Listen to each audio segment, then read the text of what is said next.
her size, fashioned of oak and intricately carved. She loved the old chair that had been in the lodge when he'd bought it. Emily never sat in it, but she was fascinated by the way the wind made it rock on its own. Dylan found it slightly eerie, the way it moved back and forth as if some invisible occupant sat in the little chair. She was watching it now, her lips curved in the faintest of smiles. She mumbled something he couldn't quite hear, and Dylan's chest clamped down. It hurt to watch his little girl.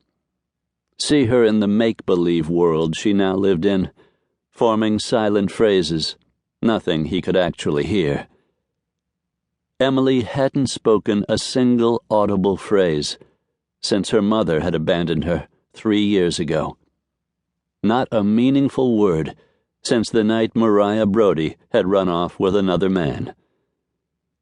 Dylan's hand unconsciously fisted.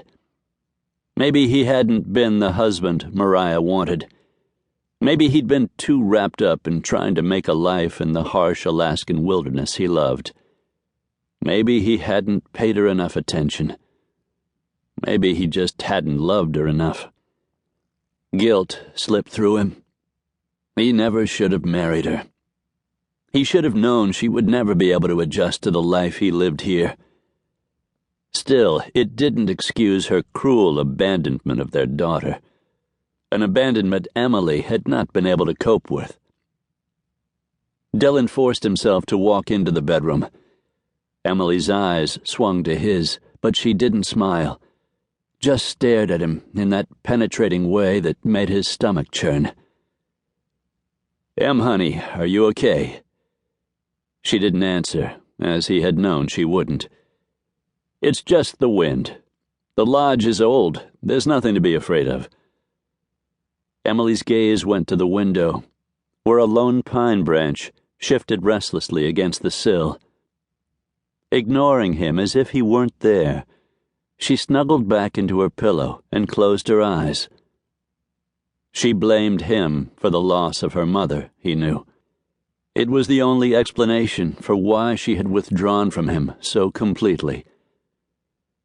Tucking the quilt a little closer beneath her chin, he leaned down and kissed her cheek.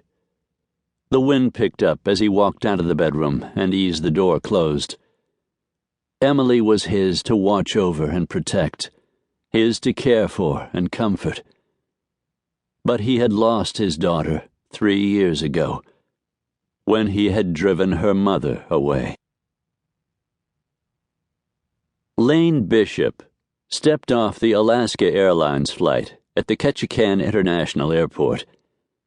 When she had finally agreed to make the trip from L.A., she'd been surprised to discover that the journey, 2.5 hours to Seattle, then 2 hours on to Ketchikan, was shorter than a flight to New York. Alaska had always seemed so far away, so remote, and yet she had always wanted to see it. Of course, she had never imagined she would accept Dylan Brodie's offer and take a job helping him remodel the old fishing lodge he had purchased in the middle of God only knew where, Alaska, even if it was a challenge she found hard to resist. As the owner of Modern Design, an interior design studio in Beverly Hills, Lane had done a number of log homes, ski chalets, and exclusive rural getaways for the rich and famous. But a handcrafted 1930s fishing lodge on a bay in the Inland Passage pushed every hot button she had. But then so did the lodge's incredibly sexy owner, which was the reason she had been determined to stay away. She still wasn't completely sure why, after 6 refusals, she had changed her mind and agreed to take the job. Perhaps it was the debt she owed Dylan for saving her life, and getting himself shot in the process.